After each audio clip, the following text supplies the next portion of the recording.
Lab assistant geography में first grade की तैयारी करने वाले कितने प्रतिशत सीटें लेके जाएंगे? ये एक ऐसा सवाल है जो मुझे 9 से 10 बच्चों ने डायरेक्ट टेलीग्राम पे मैसेज करके पूछा। एक आध कमेंट भी इस टाइप का आया और उसी टाइप के सवाल होम साइंस वालों से भी आए मेरे पास कि सर फर्स्ट ग्रेड वाले कितनी सीटें ले जाएंगे, वो कितनी सीटें ले जाएंगे। मुझे लगा कि आखिर में इस सवाल का जवाब दिया जाना चाहिए, ठीक है, ना कि ये बता के कि कौन कितनी प्रतिशत सीटें ले जाएगा, जबकि रियल में कि आखिर में हकीकत चीज़ क्या है। आप जो पूछ रहे हो ना सवाल, वो क्यों पूछ रहे हो, ठीक है, किस बात का डर है आपके मन में, शायद उस पर भी बात करना ज़रूरी है, ठीक है। हो सकता है आज जो मैं बात बता रहा हूँ वो आपका नज़रिया बदल दे, आपके मन में जो डर है उस डर को ख़त्म कर दे और आपको एक नई ऊर्जा मिल सकती है। तो इसीलिए चलिए इस बात पे, इस मुद्दे पे बात करना ज़रूरी है कि फर्स्ट ग्रेड वाले कितनी सीटें ले जाएंगे, फर्स्ट ग्रेड वाले कितनी सीटें ले जाएंगे। तो भाई अगर जो ये सोच रहा है ना कि फर्स्ट ग्रेड वाले कितनी सीटें ले जाएंगे, तो पहले एक बात ये सोचो, अपने यहाँ पे आरएस की तैयारी करने वाले कितने होते हैं? आरएस की तैयारी करने वाले राजस्थान में कितने लोग होते हैं? ठीक है, शायद जितनी राजस्थान में वैकेंसी नहीं निकलती उससे ज़्यादा लोग आरएस की तैयारी करते होंगे, साफ बात है। तो ये बताओ भाई, एक एसआई का एग्ज़ाम भी होता है ना, बात को ध्यान से समझना। एसआई की एग्ज़ाम भी होती है, एक वीडियो का एग्ज़ाम भी है लगभग। अगर जो एसआई की तैयारी करने वाले और वीडियो की तैयारी करने वाले अगर ये सोच ले कि सर आरएस वाले ये सारी सीटें ले जाएंगे, तो क्या ऐसा होता है क्या आरएस वाले कभी एसआई की सारी सीटें ले गए क्या? हमेशा आरएस भी आती है, एसआई भी आती है। इस बार ही देख लो, ऐसे कितने लोग हैं जो मतलब आरएस की तैयारी कर रहे हैं और एसआई में पास हो गए, और आपको ऐसे बहुत सारे लोग मिल जाएंगे जो किसी आरएस वारएस की तैयारी नहीं कर रहे, एसआई की तैयारी कर रहे थे और एसआई में पास हो गए। समझ गए? मतलब ऐसा कभी कुछ नहीं होता कि फर्स्ट ग्रेड वाले फॉर्म भरे हुए हैं, ठीक है, वो तैयारी कर रहे हैं तो इसका मतलब लैब असिस्टेंट सारी सीटें बोल जाएंगे। ऐसा कभी कुछ नहीं होता। अगर ऐसा ही सोच के चल रहे हो, माइंड में वही भरा हुआ है, तो फिर फॉर्म ही क्यों भरा, कूदे ही क्यों इस युद्ध में? सीधी सी बात है भाई। अगर ऐसा ही सोच रहे हो तो हमेशा कुछ ना कुछ तो ऐसा होता रहेगा। आज ये बोल रहे हो, कल वो बोलोगे सर सेकंड ग्रेड वाले ले जाएंगे, फिर तीसरी बार कुछ और बोलोगे। भाई इतना डीमोटिवेट किस लिए? ज़िंदगी में एक बात ध्यान रखना, अब जैसे कि लैब असिस्टेंट का एग्ज़ाम है, अब इस लैब असिस्टेंट के एग्ज़ाम में आप देखोगे तो कुछ बच्चे ऐसे हैं जो मतलब पहले से तैयारी कर रहे हैं, यानी कि फॉर्म आने से पहले से तैयारी कर रहे हैं, ठीक है। हालांकि ज्योग्राफी और होम साइंस में ऐसे नहीं होंगे क्योंकि उनको पता नहीं था कि भाई लैब असिस्टेंट की वैकेंसी आने वाली है, लेकिन साइंस में देखिए तो उनको पहले से पता था कि भाई वैकेंसी आने वाली है, तो वो पहले से तैयारी कर रहे होंगे। तो इसका मतलब क्या, उनको बेनिफिट नहीं मिलना चाहिए? उनको बेनिफिट मिलेगा ना, वो पहले से तैयारी कर रहे थे तो उनको बेनिफिट मिलेगा ऑब्वियसली।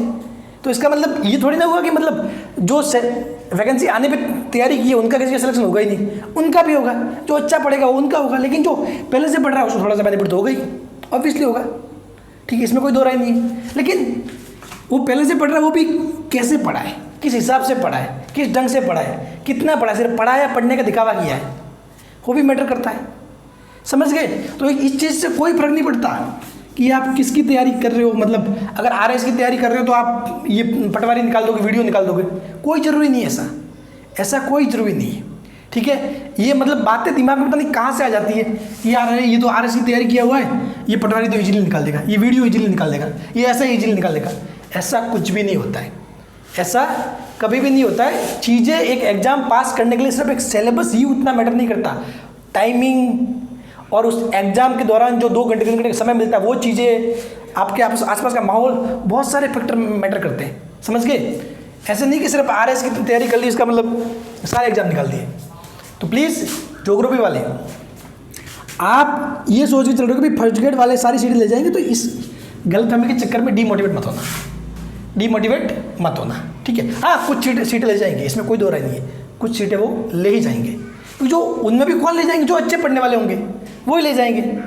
समझ गए भाई? ये लोग किस लिए ले जाएंगे? क्योंकि इन्होंने पढ़ा है, इन्होंने पहले से पढ़ा है, ठीक है, इसलिए ले जाएंगे। अब जैसे कि आप हो, आप लोग आज ज्योग्राफी की तैयारी कर रहे हो, किसकी लैब असिस्टेंट कर रहे हो, ये पहली बार वैकेंसी आई, ठीक है। अब हो सकता है 2 साल बाद फिर से आएगी, 2 साल बाद 3 साल बाद वैकेंसी फिर से आएगी।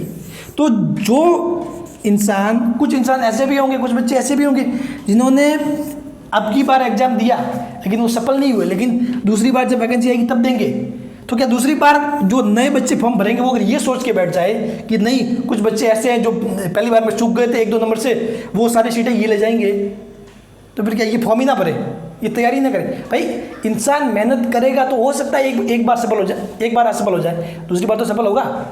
मैंने ये लाइन क्यों लिखी है? Hard work never fails, hard work कभी फेल नहीं होगा, यानी कि हार्ड वर्क नेवर फेल या नेवर वेस्ट, कुछ भी बोल दो। कठोर परिश्रम कभी भी व्यर्थ नहीं जाता, कठोर परिश्रम कभी भी विफल नहीं जाता। मेरे कहने का मतलब सिंपल सा इतना है कि आप बिना कुछ सोचे समझे फल की चिंता मत करो, अपने कर्म करते रहो।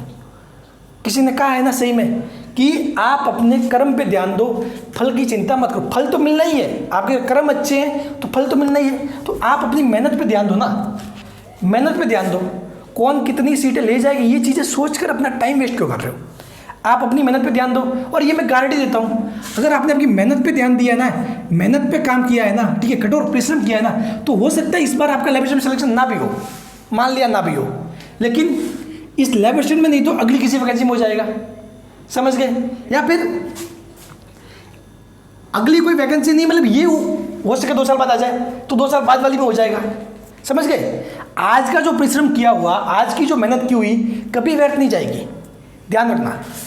कठोर परिश्रम कभी भी व्यर्थ नहीं जाता। आज की जो मेहनत की हुई, आज जो ज्योग्राफी पढ़ रहे हो, आज जो होम साइंस पढ़ रहे हो, वो कॉन्सेप्ट अगर दिमाग में अच्छे से फिट कर लोगे ना तो वो कभी व्यर्थ नहीं जाएगा। अब जैसे कि मैंने एक वीडियो बनाया था कि मैंने 27 दिन में लैब असिस्टेंट पास किया, लेकिन कैसे किया? क्योंकि उसमें कुछ केमिस्ट्री, फिजिक्स ऐसे सब्जेक्ट थे जिनके ऊपर मैंने मेहनत पहले की हुई थी, मेरी वो मेहनत पहले की हुई थी और वो रंग कहाँ लाई? इन 27 दिनों में, समझ गए? 27 दिन में फिर मुझे वो पढ़ने में बहुत ईजी लग गया और जल्दी से मैंने सिलेबस निपटा दिया, समझ रहे हो ना? तो मेरी वो मेहनत जो मैंने 11-12 में करी थी वो मेरी यहाँ काम आ गई। तो मेहनत कभी भी व्यर्थ नहीं जाती, ध्यान रखना। अगर हो सकता है कोई इंसान 0 से भी स्टार्ट कर रहा है तो डरना नहीं है, तैयारी करते रहना। एक एग्जाम दोगे विफल हो जाओगे, दूसरा दोगे विफल हो जाओगे, कोई दिक्कत नहीं है, लेकिन अगर तन मन धन से कठोर परिश्रम करके मेहनत कर रहे हो ना, ठीक है, तो मतलब ये समझ लो कि आपका सिलेक्शन आज नहीं तो कल होना श्योर है। तो प्लीज़ इस प्रकार के किसी भी डिमोटिवेट क्वेश्चन को ना पूछे। आप खुद भी डिमोटिवेट होते हो, मैं भी, मेरे पास कुछ क्वेश्चन आते हैं, मैं सोचता अरे यार कैसे सोचते हैं यार, जब ऐसी ही सोच है तो फिर तैयारी स्टार्ट ही क्यों की? वो तो पहले ही पता था कि भाई फर्स्ट ग्रेड वाले भी फॉर्म भरेंगे। भाई जब आजकल कॉम्पिटिशन कितना है, जब चपरासी के लिए वैकेंसी आती है ना, मैंने एक न्यूज़ पढ़ी थी, पता नहीं यूपी में वगैरह कहाँ पे, चपरासी के लिए पीएचडी वालों ने अप्लाई किया है। पीएचडी जो कॉलेज के अंदर प्रोफेसर बनते हैं पीएचडी करके, उन लोगों ने अप्लाई किया हुआ है। तो कॉम्पिटिशन बहुत ज़्यादा है, तो इसका मतलब ये थोड़ी नहीं हुआ कि मतलब पीएचडी वाले फॉर्म भर रहे हैं, इसका मतलब कि भाई चपरासी हम 8वीं पास वालों की फॉर्म ही ना भरे, सारी सीट तो पीएचडी वाले ले जाएंगे। तो ऐसा कभी नहीं होता है, ठीक है ना? तो प्लीज़ अपने मेहनत पे ध्यान दीजिए, मेहनत कीजिए और किसी भी प्रकार की डिमोटिवेट चीज़ों से दूर रहिए। ये जो डिमोटिवेट करने वाले पॉइंट ना, हो सकता है इस प्रकार की बातें हो, ठीक है, आपको बहुत सारे दोस्त भी आके कहेंगे कि अरे यार तू क्यों पढ़ रहा है, ठीक है, तू क्यों पढ़ रहा है, सारी सीटें तो वो ले जाएंगे। अरे भाई ले जाने दो, इस बार लेके कोई दिक्कत नहीं, लेकिन तू पढ़ेगा तो सीखेगा ना, तू पढ़ेगा तो सीखेगा, वो सीखा हुआ व्यर्थ थोड़ी नहीं जाएगा। आज नहीं तो कल वो काम आएगा, कल आप जॉब ले जाओगे, समझ गए ना? ये वैकेंसी अगर दूसरी बार आएगी उस टाइम आप अपने आप को परिपक्व मानोगे। क्या मानोगे? परिपक्व। उस टाइम आपको पता होगा कि मैंने इतना पढ़ा हुआ, अब कितना पढ़ना है, क्या करना है क्या नहीं करना, समझ गए? ठोकर खाएगा ना इंसान तो ही सीखेगा। और जो इस बार भी अच्छा पढ़ लेगा ना, कुछ बच्चे ऐसे भी हैं जो बिल्कुल पॉजिटिव रहेंगे, इस बार भी अच्छे से पढ़ लेंगे, वो सिलेक्शन ले जाएंगे। कुछ बच्चे मेरा वीडियो अभी देख रहे हैं ना, इसके बाद भी कुछ मोटिवेट हो सकते हैं, बहुत सारे हो सकते हैं, और वो अपना नज़रिया बदल सकते हैं, सीधी सोच रखेंगे, पॉजिटिव सोच रखेंगे, तो इस बार भी वो बाजी मार सकते हैं, समझ गए? तो ऐसा कुछ भी जरूरी नहीं है, ठीक है? अगर 100 सीटें हैं ना, तो हो सकता है 20% सीटें भी फर्स्ट ग्रेड वाले ना ले जाए, समझ गए?